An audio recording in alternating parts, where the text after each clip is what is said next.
I want you to do something for me. Close your eyes for a second and picture a map of the world. Now, usually we see the Atlantic in the middle, right? America's on one side, Europe on the other. It's all east-west. Right, that's the standard view. But what happens if you take that globe and just turn it? So you're looking straight down from the North Pole. The whole strategic picture changes. Yeah. Completely. Yeah. For basically all of history, that view from the top, the Arctic, was a dead zone. A giant do not enter sign. Exactly. Painted by nature. It was this massive frozen moat that protected the entire northern flank of the West. It was the best fortification imaginable. I mean, you didn't need a navy up there because the ice itself did all the work for you. Right. But the source material we're digging into today, a geopolitical analysis from January 19th, 2026, it says that moat is, well, it's gone. It's just gone. And we're seeing this fundamental shift. The Arctic is going from a barrier to a corridor. And the West, frankly, seems to be having a really hard time updating its mental map. That's the core of it. We're looking at a document titled, Why the Arctic Matters in Orange Man Hysteria. It's a provocative title. It is, I'll give you that. But the analysis underneath is incredibly sobering. It argues that while we've been distracted by other things, the top of the world has become a highway. A highway for commerce, a playground for sabotage, and a direct vector for hypersonic weapons. And that's really our mission for this deep dive. We have to move past the usual narrative of, melting ice means sad polar bears. That's important, of course, but that's not what we're focused on. No, today is about the hard security reality of 2026. We're talking about the physics of radar, the politics of pipelines, and why the source claims our polar posture is dangerously weak. Right now. Not in 10 years. Right now. And when we say weak, we don't just mean we're short a few ships. We mean we might be on the verge of losing the initiative entirely. Okay, so let's start with that title because it's impossible to ignore. Orange Man Hysteria. It feels like a very specific cultural thing for 2026, but the source isn't just trying to be controversial, is it? It's making a specific point about strategic blindness. Exactly. To get this, you have to look back the last decade or so. Yeah. The author draws this really sharp parallel to the whole situation with Russian natural gas in Europe. Oh, right. The U.S. was warning Germany for years, don't build Nord Stream.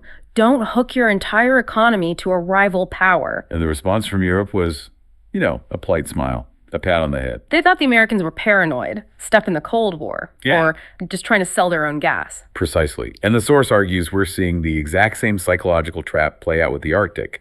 The idea is that warnings about China and Russia dominating the high north they got associated with a certain brand of politics in the U.S. So because the warning was coming from the quote-unquote orange man, or from that political sphere. The intelligentsia, as the source calls them, and the liberal political class just instinctively rejected it out of hand. So it's not about the facts on the ground, it's about who's delivering the message. That is the thesis. Yeah. It's a phenomenon where you judge a strategic warning based on the messenger, not the message. The source calls it orange man hysteria. You reject the idea because you can't stand the person saying it. It's like a shoot the messenger dynamic that leads to total paralysis on national security. It does. And while everyone was arguing about rhetoric, the actual threat was just growing. Instead of building icebreakers or reinforcing radar lines, the whole debate in the West devolved. It became about other things. Territorial integrity in a vague sense, or, Canada not meeting its NATO spending targets again. It became a political football. And all the while, the ice didn't really care about the debate. The ice just kept melting. And that's the so what here. While we were bickering, the physical frictions of the Arctic, the things that stopped our enemies, were just evaporating. The ice, the cold, the darkness. And those frictions were our defense. They were. And now they're gone. Which leaves us exposed. The source keeps using that phrase, a weak polar posture. So what does that weakness actually look like? I mean, are we talking about an invasion? Yeah, the imagination immediately jumps to Red Dawn on ice, paratroopers landing in Alaska. Right. But the source dismisses that. That's Hollywood stuff. The logistics are still a nightmare. The source uses a much better frame. The Arctic isn't the front door, it's the front porch. The front porch. I like that. It implies visibility, a place to see who's coming. Exactly. Think about your house. The porch is where you look out. For North America, the Arctic is our aerospace warning porch. It is the primary way for Russian bombers and missiles to approach. And this is where that melting moat idea gets terrifying. It's not about ships landing troops, it's about compressed decision time. That is the phrase. That is what keeps defense planners up at night. Let's break that down because I think a lot of us assume, well, we have radar so we can see everything. Right. Okay, so back in the old days, let's say the 1980s, the threat was high-flying Soviet bombers. Big, slow target. Big, slow, and high. So we built the North Warning System to see them. Big radars looking up. We had hours of warning. But today's threat isn't a bomber, it's a cruise missile hugging the terrain or a hypersonic glider. Exactly. And here's the physics problem. That North Warning System, it's old tech, it's line of sight. A modern cruise missile can fly so low, it's literally hiding behind the curvature of the Earth. So the radar beam just shoots out over its head. Pretty much, yeah. Or it gets blocked by an island or a small mountain. It's like your front porch light is too dim. You don't see the intruder until he's already at your door. And compressed decision time means there's no time to verify, no time to call the president for a meeting. It's just panic. It creates ambiguity, and ambiguity is how catastrophic mistakes happen. And here's the really wild part. The source says we know this is a problem. Oh, we absolutely know. Oh. The US DoD put out an Arctic strategy in 2024 that named this specific gap. Canada's planning this new polar over-the-horizon radar. So the paperwork is done. But paperwork doesn't stop missiles. That's the time-to-capability gap, that new radar system for Canada. The plan is for the late 2020s. Maybe early 2030s. And I'm just checking my calendar. It is January 2026. We are standing in the gap. The vulnerability is at its absolute peak right now. Our rivals know the old system is broken, and they know the new one isn't online. It's the perfect window. A perfect window to apply pressure. So we've basically got a screen door on the front porch. The threats are getting smaller and faster, and the new reinforced door doesn't arrive for another 4 years. That sums it up perfectly, but that's just the threat from the air. Right. We have to pivot to the water itself. As the ice retreats, the ships move in. And this gets us to the economic idea the source calls the toll booth. The toll booth. This is about the shipping routes, the northern sea route especially. That's the one. You have two main shortcuts opening up.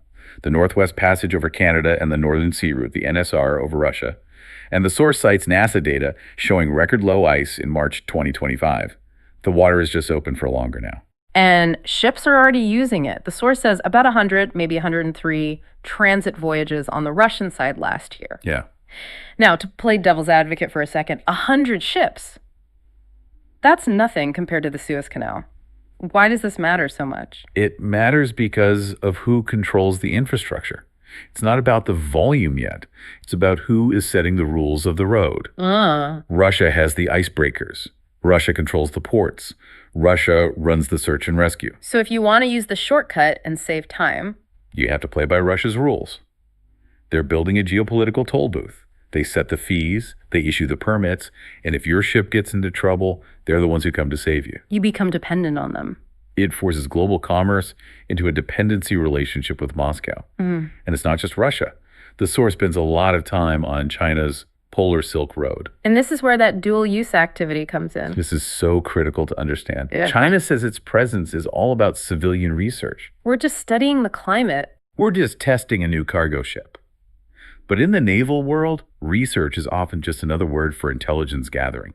Or targeting data. 100%. I mean, think about submarine warfare.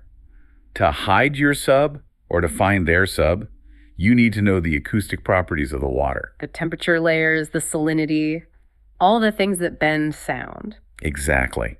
So when a Chinese research vessel is mapping the seabed and measuring the water column, they're not just looking for interesting rocks. They're mapping the future battlefield. They're building a data set that tells their submarines where to hide and their sensors where to listen. Every civilian voyage builds a tactical advantage and normalizes their presence. So when the ice really opens up in the 2030s, they're not the newcomers. They're the incumbents. They know the waters better than we do. Okay, that brings us to what I thought was the scariest part of this analysis. We've done missiles, we've done trade, but the section on the gray zone, that was chilling. Yeah, that's the stuff that isn't quite war, but it definitely isn't peace. The source argues that the Arctic is the perfect laboratory for deniable attacks. It's dark half the year, it's remote, there are almost no witnesses. And the infrastructure that is there is incredibly fragile. The source points to Greenland specifically. Think about it, it's massive and strategic, but its connection to the world hangs by a thread. A couple of undersea data cables. And we've seen how easy those are to mess with. If you cut a cable near a major city, somebody sees you, there are patrols, cameras. But off the coast of Greenland in the middle of winter. Who would know? It just looks like an accident. Oops, our anchor dragged. Must have been an undersea rock slide. But the result is Greenland goes dark. The source calls it a governance event. Which is a very polite term for total chaos. Banking stops. Emergency services go down. The government can't talk to its own people. And you have the attribution problem. You can't prove who did it. Right. You might see a Russian trawler was in the area a few days before. You suspect them. You know it was them. But you can't prove it. And if you can't prove it, you can't really retaliate without looking like the aggressor. It paralyzes the Western response. We're always waiting for a smoking gun that's never going to appear. The source breaks this down into a risk matrix. For North America, the risk is these sovereignty challenges. Foreign ships just showing up in the Northwest Passage. Claiming freedom of navigation. You look out and realize you don't have a ship nearby to even go and check on them. You just watch them on a satellite feed and can't do a thing. And that erodes sovereignty faster than any war. If you can't enforce the law in your own waters, are they really your waters? So, okay, the picture is pretty grim. A melting moat, a screen door for missiles, a Russian toll booth, and invisible saboteurs. But the source does offer some solutions. Thankfully, yes. And it's not just militarize the snow or putting tanks on icebergs. Right. That's useless. The solution is more nuanced. It boils down to 3 key capacities: see, move, and sustain rules. Okay, see? That goes back to the radar problem. Persistent domain awareness. We need to see what is happening 247 in the air, on the water, and under the water. If you can see it, you can attribute it. And if you can attribute it, the bad guy is less likely to try something in the first place. Exactly. Then you have move. Logistics, icebreakers, search and rescue. Yes, and this connects back to the toll booth. The source makes this brilliant point about the service provider problem. I remember this. Provider of necessity. Right. Let's imagine a scenario. A big cruise ship hits an iceberg in the Northwest Passage. It's sinking. There are 500 people on board. It's an absolute nightmare. If the Canadian or U.S. Coast Guard can't get there for 3 days because their icebreakers are somewhere else, but a Chinese research ship or a Russian nuclear icebreaker is just 50 miles away, who does the rescue? The rivals do. They become the heroes. They save the day. And suddenly, they have all the legitimacy. They can say, look, the West can't even secure its own territory. We are providing a global public good. It's a massive diplomatic victory for them. So MOVE isn't just about military assets. It's about being able to demonstrate that we are actually in charge of our own backyard. Exactly. And that leads to the third capacity, sustain rules. For resilience. It's resilience. Yeah. If that cable in Greenland gets cut, can we fix it in 48 hours, or is the country dark for a month? It's about keeping our alliances strong, with Denmark, with Greenland. Because if we have a weak presence, it allows for what the source calls incremental normalization. That's the frog in the boiling water. You don't lose the Arctic in one big battle. You lose it bit by bit, because you let Russia set the shipping rules, you let China map the seabed, and you let things break without being able to fix them. And then you wake up 5 years from now and realize you're just a guest in your own ocean. It really reframes the timeline. We tend to think of this as a 2050 problem. Yeah, something for our grandkids to worry about. And the source is practically screaming that it is a 2026 problem. Yeah. The ice is melting now. The missiles are real now. The radar gap is open now. It is a sobering reality check. We're all here debating politics while the actual geography of the planet is being rewritten under our feet. And if we don't start writing our own chapter, somebody else will. Before we go, I want to leave you with one final thought that the source brings up. It's something that has really stuck with me. We spend so much time and energy worrying about, a hot war. We're through. A big conflict. Yeah. But the real battle for the Arctic, it's probably going to be quiet, no explosions. Just think about that scenario we talked about. A cruise ship starts sinking, a data cable malfunctions, a whole town just goes dark. If that happens tomorrow, do we have what it takes to handle it on our own? Or are we forced to pick up the phone and ask a rival for help? And if we have to make that call, what's the price they're going to ask for? That's the question that's going to define the next decade of security at the top of the world. An incredible source for this deep dive. It's a cold dose of reality, but it's a perspective we absolutely need to hear. Stay curious, everyone, and keep your eyes on the horizon. Thanks for listening to the deep dive. We'll see you next time.